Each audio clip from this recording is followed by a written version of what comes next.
My name's Margaret Jarvis. I'm an epilepsy educator with the Epilepsy Foundation, and I'm a registered nurse.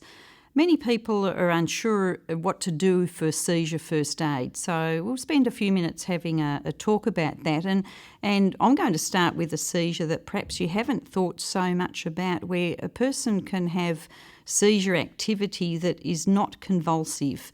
But their conscious state's been affected. They might be doing some unusual things as part of that seizure, but they're not fully conscious at the time. So it's important to still time that seizure and not restrain the person either. They can't stop what they're doing. It's the seizure that's causing the activity that you're seeing.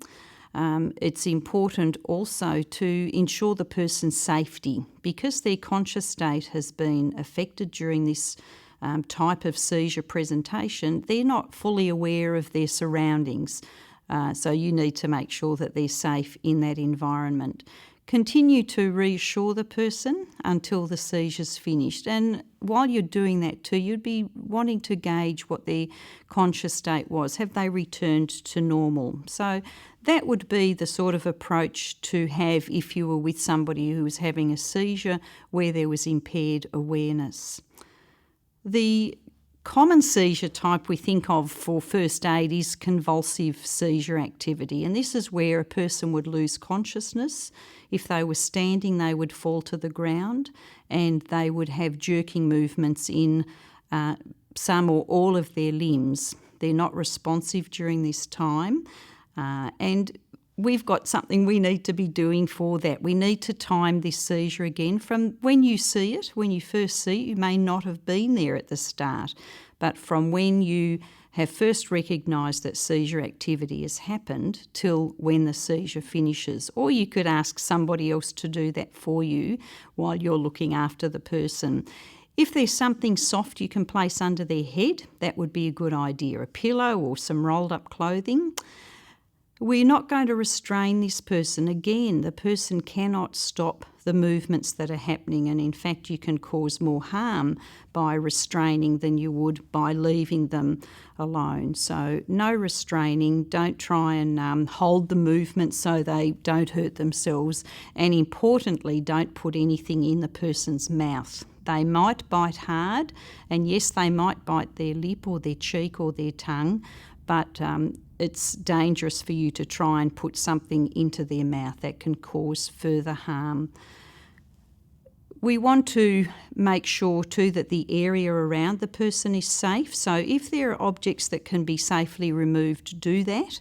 Or you might be able to pad some areas and make them not so prone to injury if the person were to hit that with a limb. We also want to get the person into recovery position as soon as possible. So you don't need to wait until the seizure has finished if it's possible to move them earlier. And people's movements will differ, or they'll vary depending on the seizure itself, maybe the size of the person. So whenever it's possible to safely put them into recovery position, do that. Continue to talk to the person. We're not sure what they will be able to hear during the seizure time, even though they are unconscious. So appropriate reassuring talk, and also gauging whether when the movements have stopped, whether they have regained consciousness. And you would stay with the person until you hand it over. Either they've recovered on their own and they're able to respond to you normally, or you may have had to call an ambulance or somebody else who can come to their assistance. There would be times when you would need to call an ambulance. That would be if the person wasn't known to you and they were having a seizure, or they may be known to you but they've never had a seizure before. There isn't an epilepsy management plan in place for them. Another time it would be necessary to call the ambulance would be if the seizure continued for longer than 5 minutes. That person would need medical attention for a seizure of that duration. Another circumstance would be if the person was injured as part of the seizure, maybe when they fell, they've hit their head and they actually need medical attention for the injury. And some other circumstances where an ambulance should be called would be if the seizure occurred in water.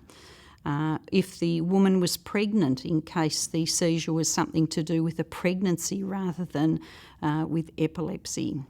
So hopefully that's given you some good tips on what to do for somebody who's having a seizure, either where the conscious state has been impaired but they're not unconscious, or for a convulsive seizure where somebody has lost consciousness during the seizure and they're convulsing.